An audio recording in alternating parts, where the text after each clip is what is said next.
Hello, hello, hello. Happy Wednesday, hump day. How is everybody doing? Margaret Lloyd here with excuse me, got a froggy with Eternal Shift New Life. Sorry about that. We got construction going down the street. So we're going to talk today on codependency is the legacy of distorted love. Absolutely. That means when someone grows up in an environment where love is expressed in unhealthy ways,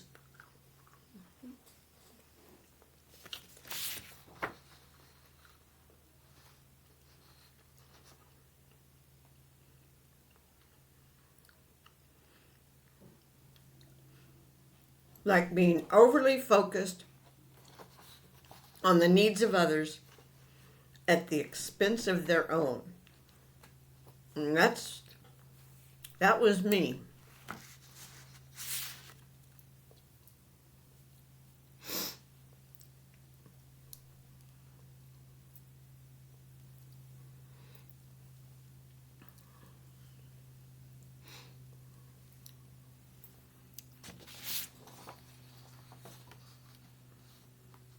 I would, as I was growing up,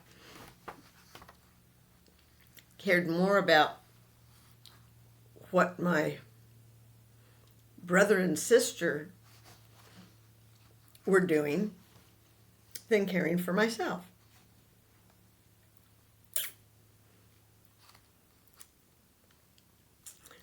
So when you grow up in an environment where love is expressed in unhealthy ways, like being overly focused on the needs of others at the expense of their own, they can develop codependent patterns in their adult relationships, essentially carrying the legacy of that distorted love into their own romantic partnerships, often stemming from childhood experiences with a narcissistic parent or parents where their needs were not met, and they learned to prioritize caring for the parents' emotions over their own. So basically, you're caring more about what parents think than what you think. You don't care about yourself. You worry about their needs instead of your needs.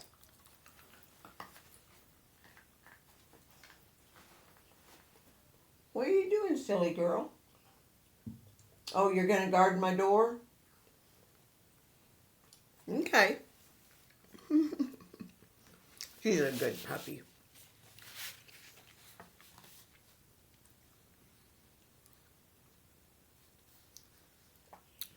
Key points about this statement. Dadgum, son. Distorted love. This refers to a dysfunctional understanding of love, where healthy boundaries are not established, and one person might feel responsible for another person's happiness to an unhealthy degree, often rooted in childhood experiences. And I find myself, and have found myself, in growing up,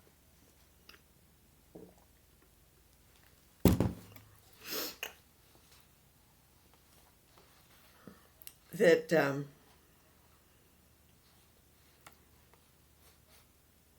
I cared more for how my mother felt than how I felt.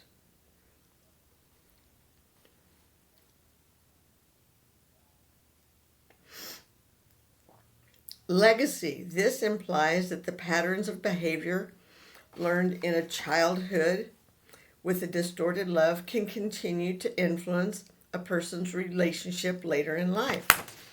That's why I believe I have had trouble with relationships in the past.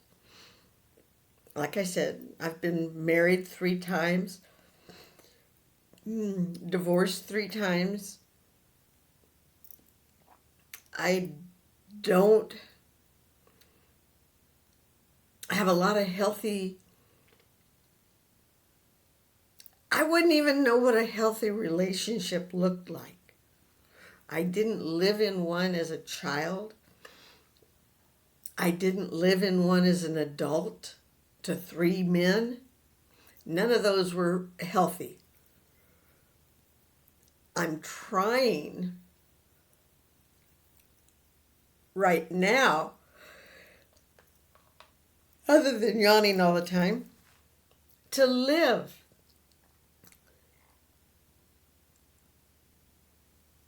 healthy. I want to live healthy. I want to be healthy. I want my mind to be healthy, not just my body. Definitely, I want my body to be healthy.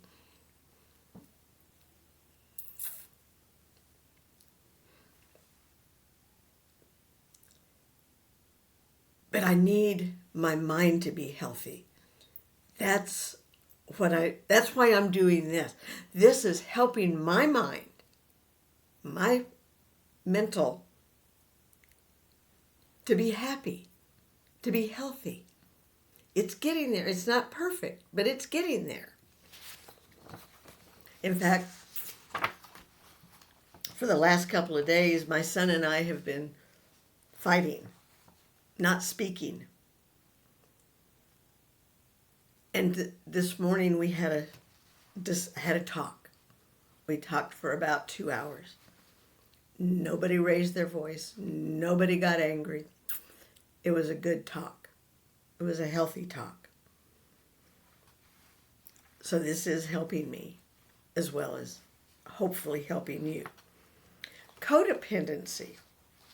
This is a relationship dynamic where one person derives their self-worth from taking care of another person's needs to an excessive extent, often neglecting their own needs and well-being in the process.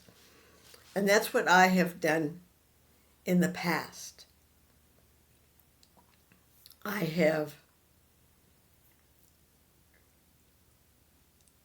taken care of Mother and her needs, and my spouse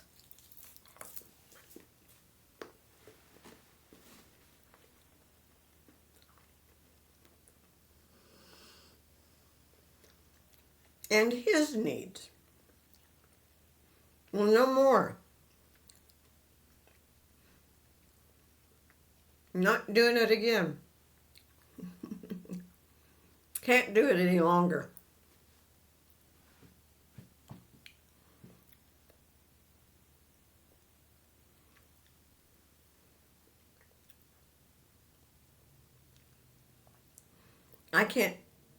I can no longer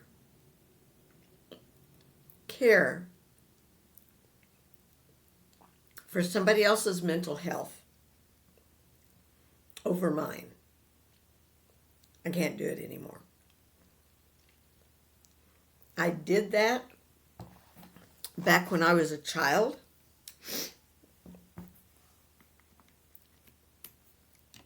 And I was doing for Mom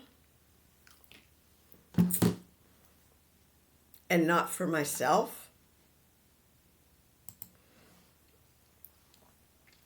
I know when Mom and Dad got their divorce, I neglected myself so I could help Mom take care of Mark and Susie. Because my father, God rest his soul, would tell me that take care of your mother, she's ill. Didn't tell me how ill she was, whether it was a physical illness, a mental illness, or what.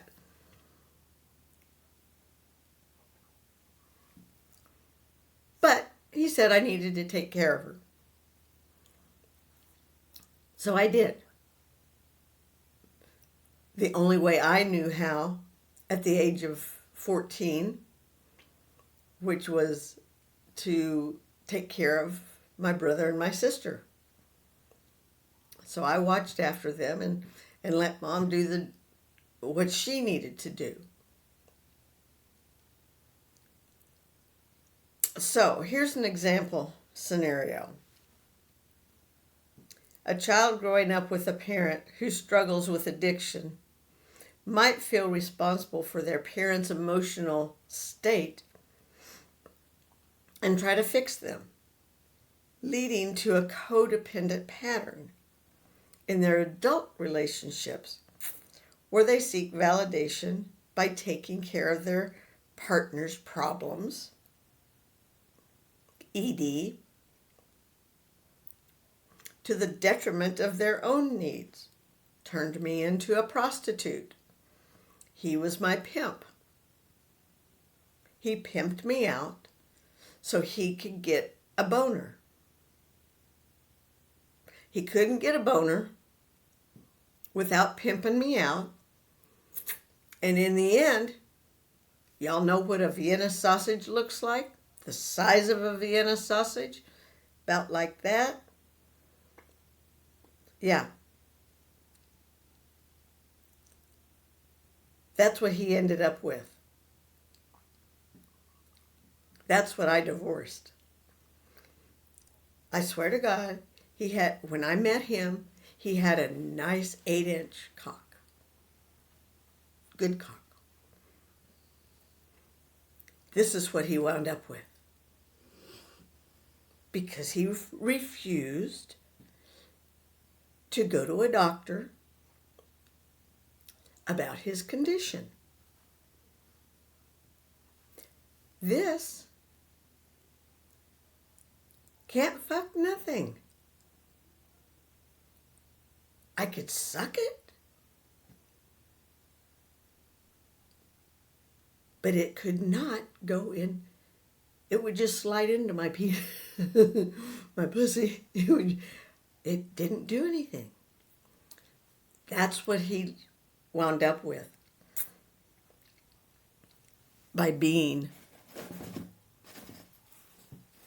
my pimp. Because, and here's my thought, if you don't use it, you lose it. So he had decided that he didn't need to fuck me anymore. He was happy getting a blowjob, and it shrank to this size. Because that's an easy blowjob. That's easy. And that's all he got. But that quit.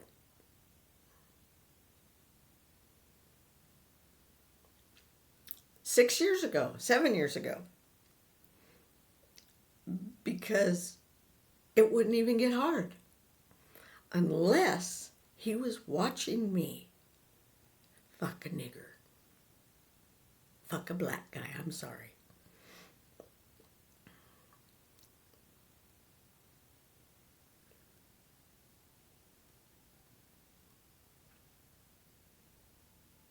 So, with the holidays approaching, that includes Thanksgiving, Christmas, New Year's, and Valentine's Day. They're all approaching. They're all within the next 4 months. And they're 1 month after the other. So, the topic of love is hot stuff. Because we share our love at Thanksgiving. We give and show our love at Christmas and New Year's. And then comes Valentine's Day. Gotta have somebody on Valentine's Day. You know what? For the last 2 years, I've had me. I've had my lovely dog. That's all I need for Valentine's Day. That's all I need for Thanksgiving, for Christmas, for New Year's.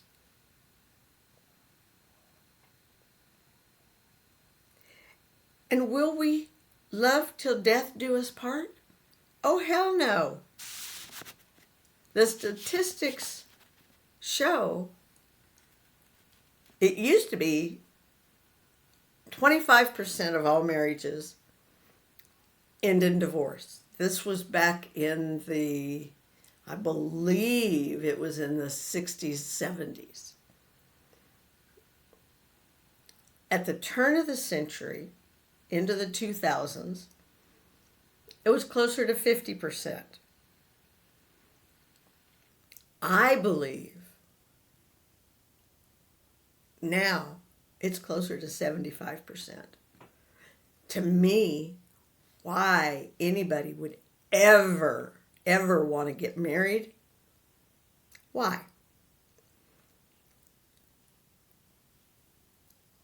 Most states agree with common law marriages, so you don't have to really put a ring on the finger. Beyonce can just kiss my ass. But till death do us part? No, I do not believe that exists anymore. I only know of 2 couples that married shortly after high school that have that type of marriage. Gayla and Joe Palmer lived together. They married out of high school, and they both lived together happily ever after till they died. And they died within a year of each other. Gayla went first, and then Joe went. Joe had been sick for a long time. Gayla had 2. They both had cancer. Don't wish it on anybody. The other is Linda and Kenny McCracken. They're still together. They still look happy as can be. They live about 2 blocks north or south of me. I'm so very, very happy for them.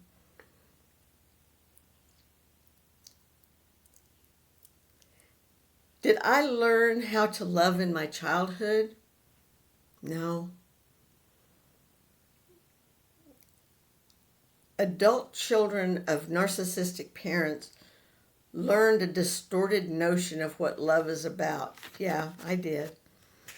I call it the legacy of distorted love.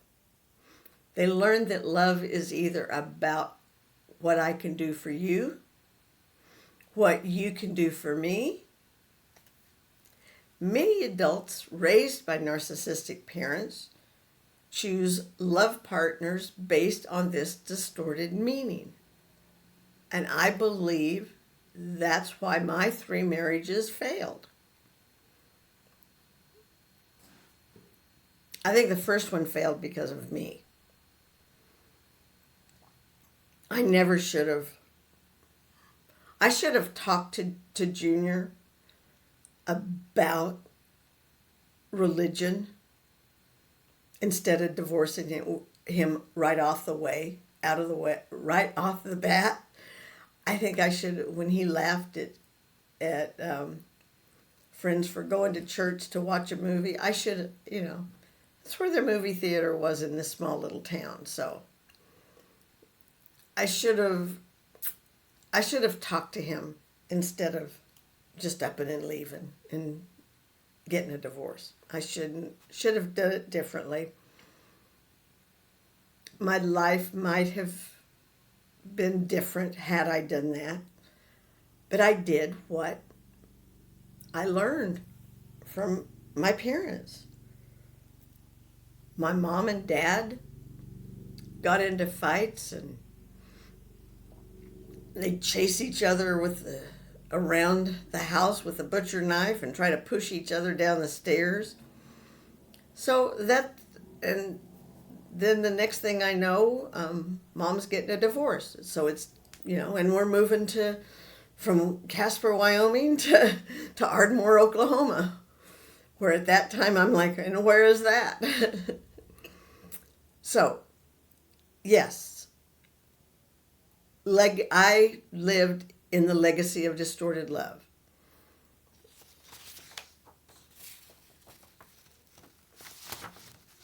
So I may have chosen my partners based off of how I was raised.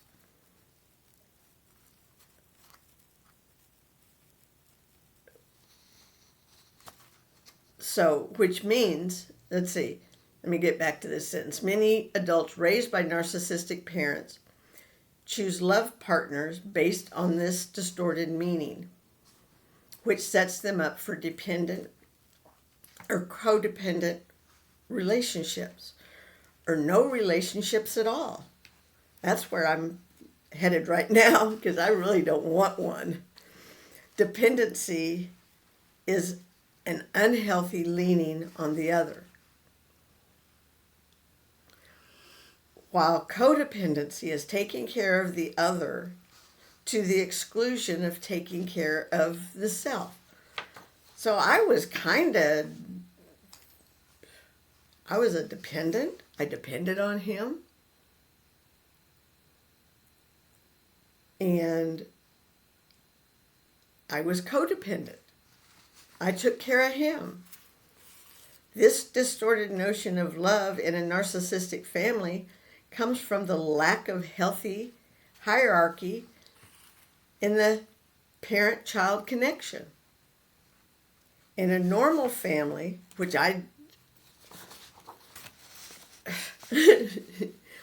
to tell what a normal family is. There is a clear hierarchy where the parents are on the top and in charge of the children. It's their role to guide, direct, teach, nurture.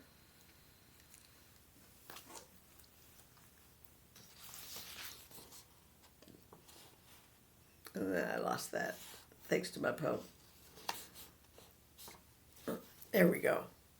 In a narcissistic family, the narcissistic parent is in the middle, and the rest of the family orbits around them, which confuses the normal connections. So basically, what it's saying is that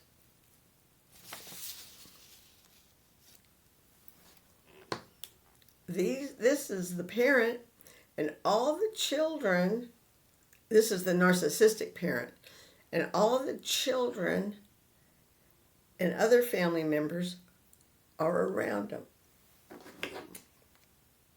Like this. Okay, we got it.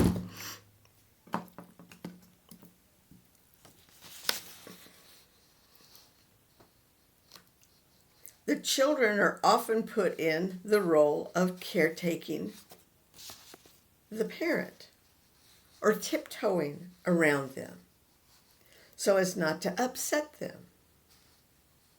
I always tiptoed around Daddy. I loved my father to no end. In fact, I was often angry at him for not being around.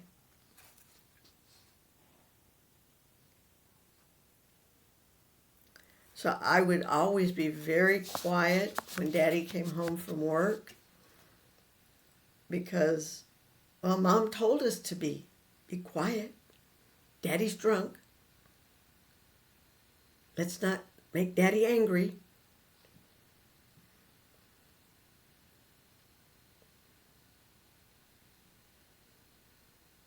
The emotional needs of the children are not met. Ours weren't. Except for Mark's.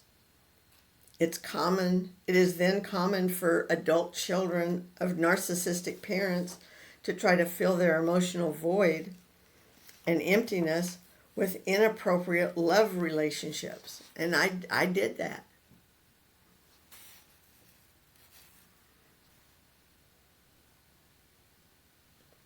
It's like their relationship picker is broken.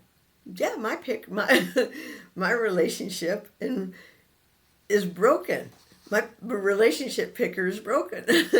Not only my romantic relationship, but my friend picker is also broken. So I gotta fix my pickers. This is all they knew. Oftentimes the love relationship becomes a reenactment of the relationship with the narcissistic parent and can result in a cycle of relationships that end in disappointment again and again and again. Psychologists refer to this cycle as repetition compulsion, but it can be stopped with a sound recovery work. We tend to choose relationships largely on the unconscious level and are attracted to the familiar from childhood.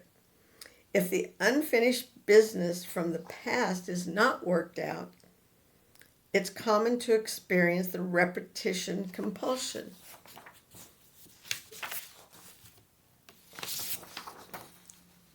We all have intuitive voice, a deep sense of intelligence that calls out the warning signs or red flags. Mine's broken, but it is often accompanied by a special brand of deafness. In the desperate search for love that did not exist in childhood, it is easy to ignore the waving flags in hopes of having significant needs met. Healthy relationships are based on interdependency, where both partners move back and forth in caretaking, but mostly operate as independent adults.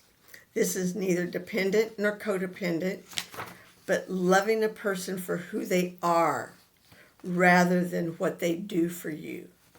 We must all be cognizant of our own unmet needs and attempts to fulfill ourselves.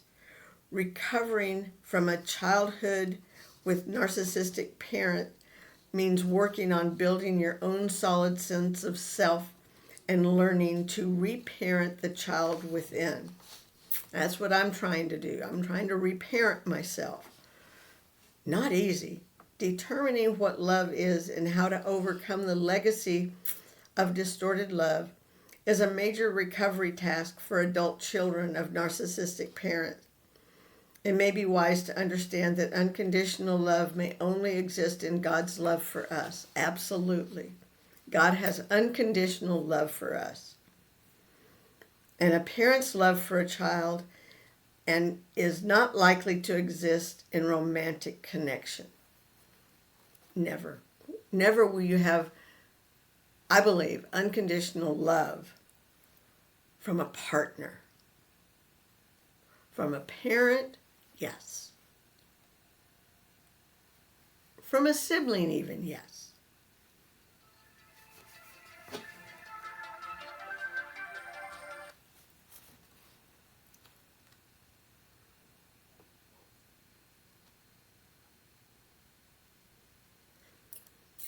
Determining what love is and how to overcome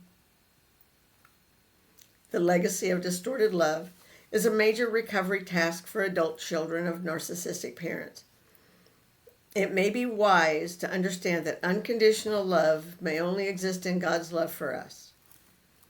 That's okay, once accepted, because it causes us to continue to work hard on our love relationships and not only correct mistakes, but also keep learning and growing together. As holidays approach and you're assessing your love commitments or wondering, what is this thing called love? Here are some tips. Ask yourself how you feel in the presence of this person. Does this person bring out the best in you? Is there reciprocity in the relationship? That's important. That's one thing I did not feel in my last relationship. I did not feel his true love. I felt his use. Is the relationship filled with kindness, compassion, and empathy? No, it wasn't. Does the relationship add to your soul life? No, it didn't. Are you giving and receiving with grace? I gave with grace, did not receive with grace. One final thought for the special holidays coming up.